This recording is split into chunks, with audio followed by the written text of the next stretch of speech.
So over the last two lectures, we have been exploring the working of fiber lasers, regarded as an industrial work.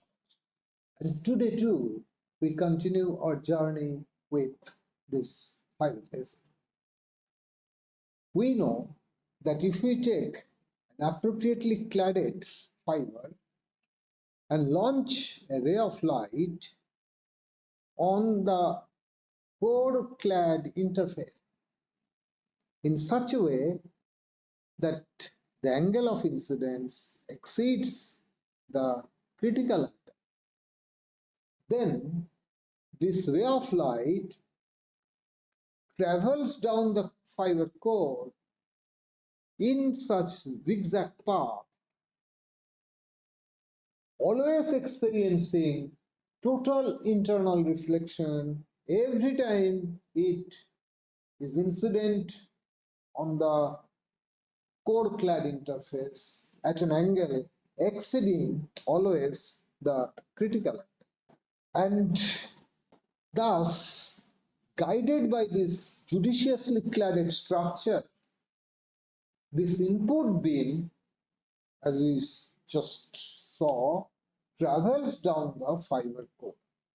And as it travels, it energetically excites the light emitting species doped in the pure glassy core of the fiber.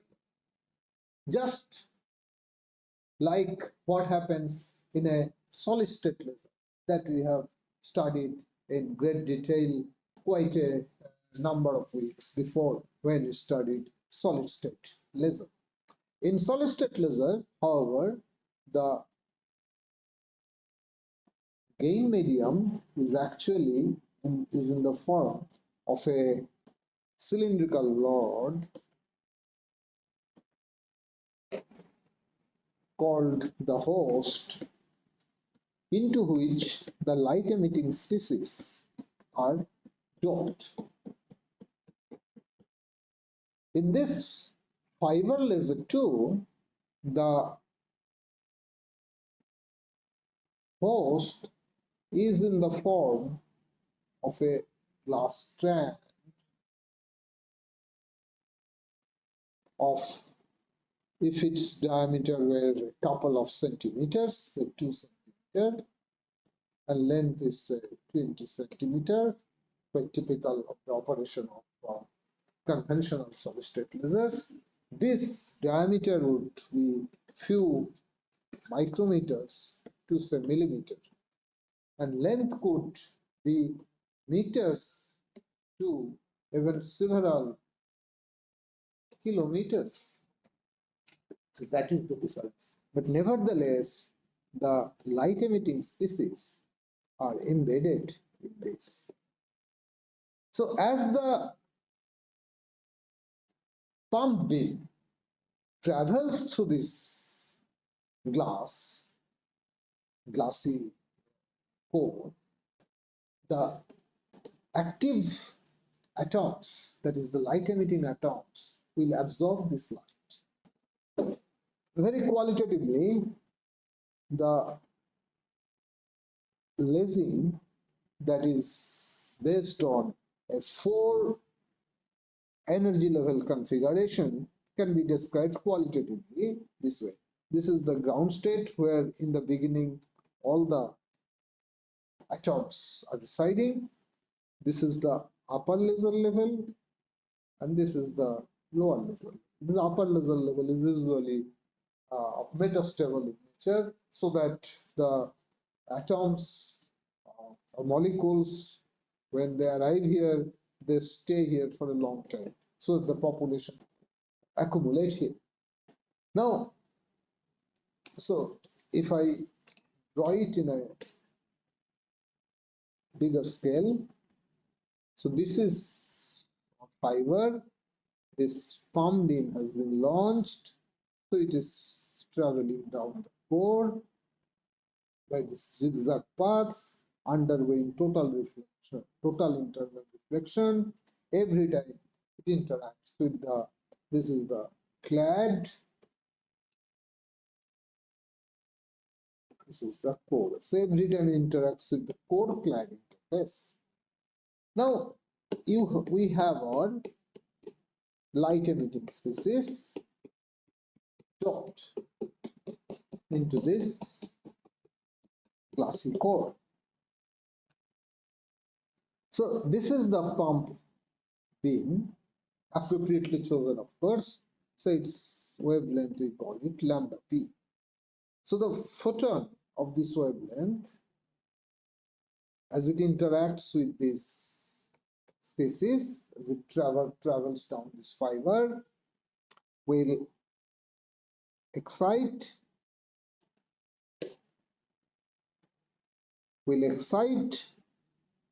them to the pump level. This is the pump level.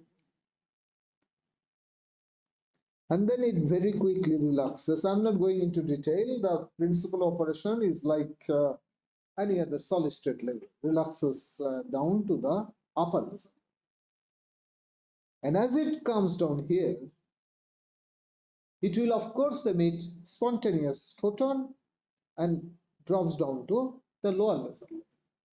And these photons, suppose let us just take this atom, which has absorbed this light and has been excited. And if it has been excited, it will emit light spontaneously in all possible directions. And this light will have a wavelength which is more than this, because this energy is more than this. So the wavelength of light that will come out of this transition will be longer than this. So I actually should have used this as say blue and this as red to indicate that its wavelength is more. Okay, it doesn't matter. I just to use this to distinguish these two lights, I will just use it in another color, say this color. So the light, spontaneous light, can be emitted from here in any direction.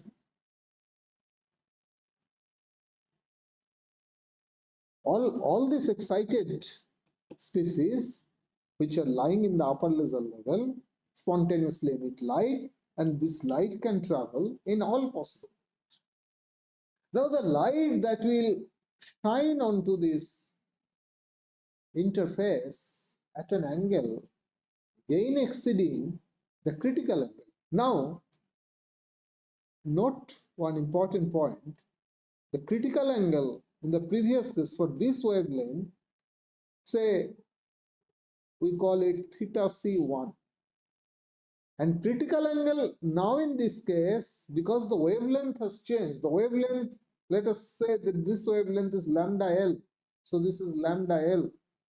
So for lambda L, the wavelength has changed, so the refractive index of both the core and clad also will be different. And therefore the critical angle, which is a function of the refractive index of core and clad, would also be different. So now the critical angle, let us say this is theta c2.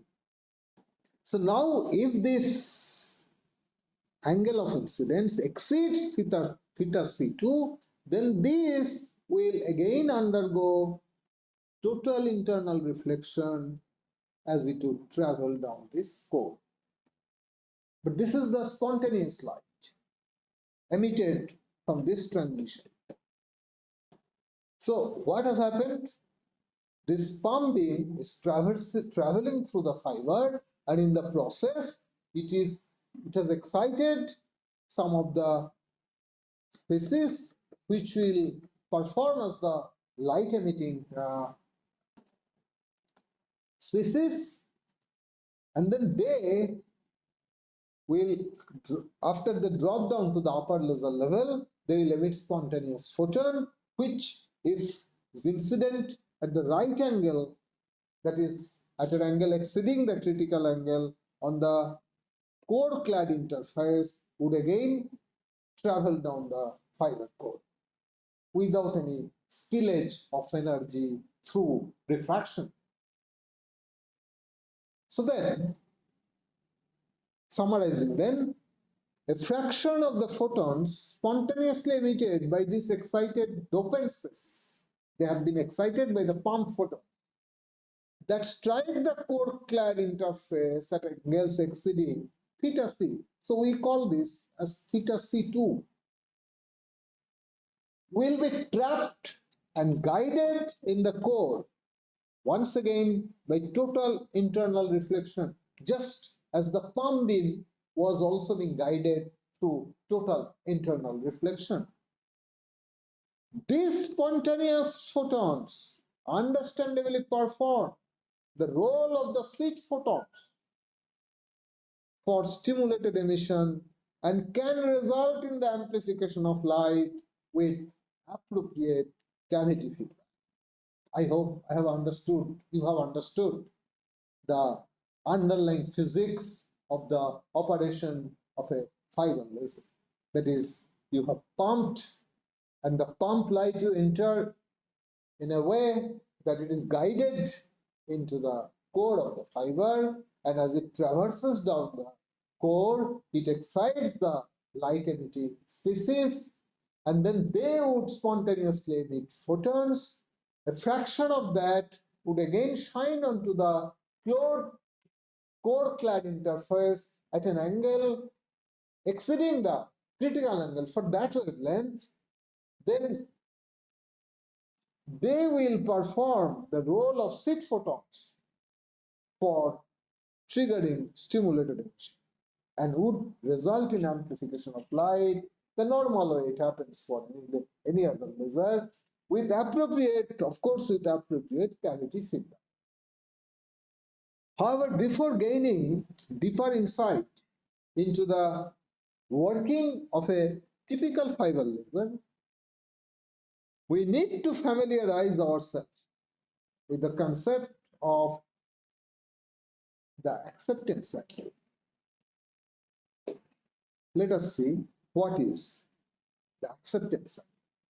Let us consider, so this is pumping in the form of a conical beam. This is the conical beam that is shown in two dimensions. This drawing is of course in two dimensions. Basically in three dimensions, this beam is a cone, and it strikes incident on one end of this fiber in the manner as shown here.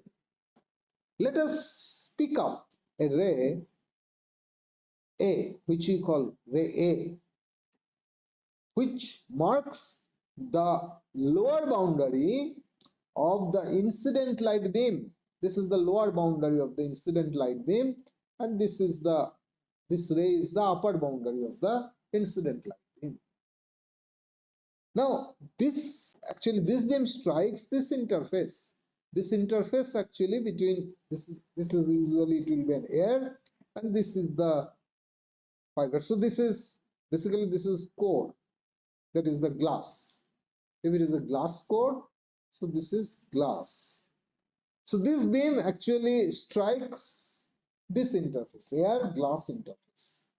Now we pick up this ray A, and as it strikes this, it will undergo a refraction because it is incident from air to the air glass interface. So as it enters the glass, it will undergo refraction at this point. So this is the normal to this. So if we extend it, this is the normal. And for this ray, this is the angle of incidence. So the ray bends towards the normal. So this is the angle of refraction. So after its refraction into the core, it strikes the interface of the core and cladding. So it strikes the interface of, this is the core and this is clad. It strikes this interface at an angle which is critical for this wavelength. For this wavelength of light. So let us say this, we call it lambda palm. For this wavelength, this is the critical angle. So it strikes this ray which marks the lower boundary of this beam after its refraction at this interface strikes the core clad interface at an angle which is exactly critical angle. So the refracted ray would graze over this surface, core clad surface.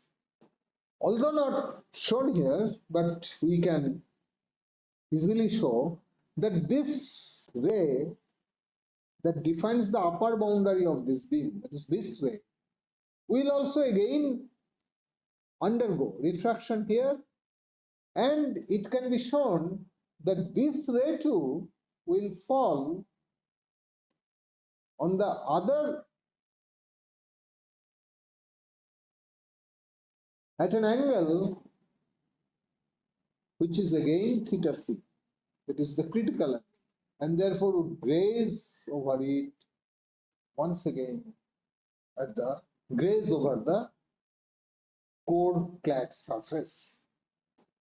The end result is, and it can be shown that any other beam lying between these two end rays, one defining the lower end, the other the upper end, would, after refraction on this air glass interface, would strike the this core clad interface at angle that will lie between theta c and 90 degrees. That means all these rays will undergo total internal reflection because the angle of incidence for all of them will exceed the critical. Thus the end result is the confinement of this entire incident conical beam represented here in 2 dimensions inside the fiber core. The angle of this conical beam is actually the acceptance angle, because all the rays lying inside will be guided through this core without any spillage of energy through refraction. This angle mathematically can be expressed as this: theta acceptance angle equal to sine inverse 1 by mu 0. Mu 0 is the refractive index of the surrounding medium, which essentially is air, then therefore can be taken as 1. This can be taken as 1. Square root mu core square minus mu clad square. In order to drive this point home, the trajectory of another ray, which is B, trajectory of another ray, which is B, this ray is shown here.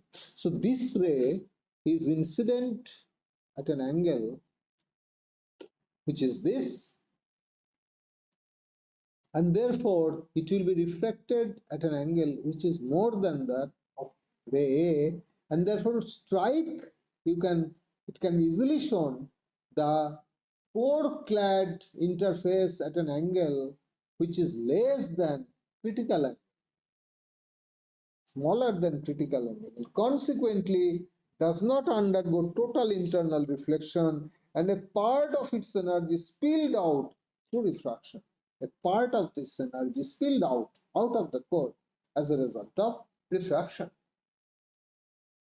So I hope you have got a fairly good idea onto what is an acceptance circuit. Let us now delve into the pumping of a fiber and its lasing. Like any other solid state laser, as we now know, fiber lasers are also optically pumped. Any solid state laser we know about by now that has to be essentially optically pumped, except of course semiconductor laser, which we will study just after we end our study with fiber laser. Although the very first fiber laser that we know was operated in 1961 did make use of side pumping, the long strand-like shape makes this laser unsuitable for pumping through the side because the huge surface area that it presents is very inefficient for pumping through its side. It's very challenging. It can be pumping very feebly, and therefore the huge surface area, which should essentially allow efficient dissipation of heat that will be deposited inside this core, is not stays unutilized. This potential stays unexploited if the pumping itself would be so weak. I would like to mention here an interesting fact. See, when I think the first fiber laser was developed by, yeah, Sneijder in 1961. So the first fiber laser that Sneijder developed in 1961, he used a flash lamp and wound the fiber, glass fiber, around it like a spiral. And the light emitted by this flash lamp, a small part of the light could actually pump the dopant substance that was seated inside this glass. And this was operated in 1961. In contrast, the very first laser that Meyman operated in 1960, if you remember, this is the flash lamp, and Meyman used his rod, solid ruby rod, and pumped it by a helical flash lamp. The flash lamp was wound around it in the form of a helix, and the rod, ruby rod, was placed at the center of the helix. And in this case, the optical fiber took the shape of this helix, and the flash lamp, this is the flash lamp,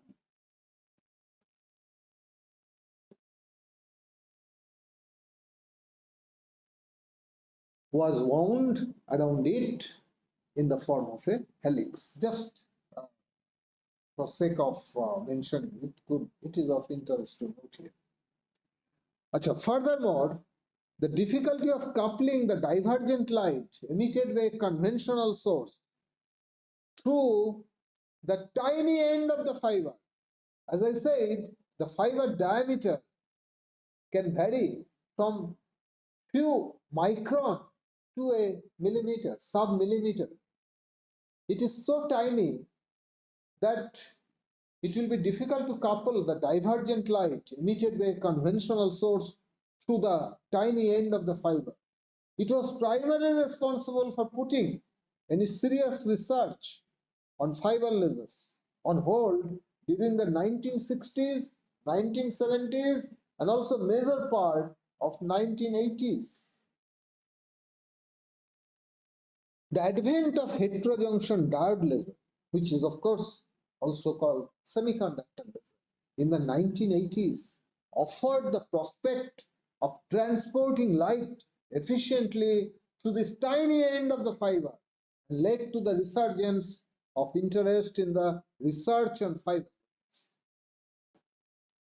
We will explain it, elaborate it in more detail very soon. There has been no stoppage thereafter, and these lasers have now exploded out of the laboratory into the numerous applications profoundly impacting humankind. Now, for end pumping to be effective, the light must enter the core of the fiber within its acceptance angle. See, this is the fiber, and this is the clad. This is the clad. This is core. This is clad. And so the acceptance angle, suppose this. So the beam must be lying within this acceptance angle so that it is very well guided into the core, and the core actually would be docked with this light emitting species and therefore would be efficiently excited by this light, pump light. Now these sources are usually much too large and emit into an angle that is too wide to allow any meaningful coupling of the light into the fiber core. Because if the core source itself emits light widely diverging angle, then meaningful coupling would be very difficult. The diode lasers, on the other hand, emit from a tiny area into a much narrower angle that can be effectively transported into the fiber core through its end.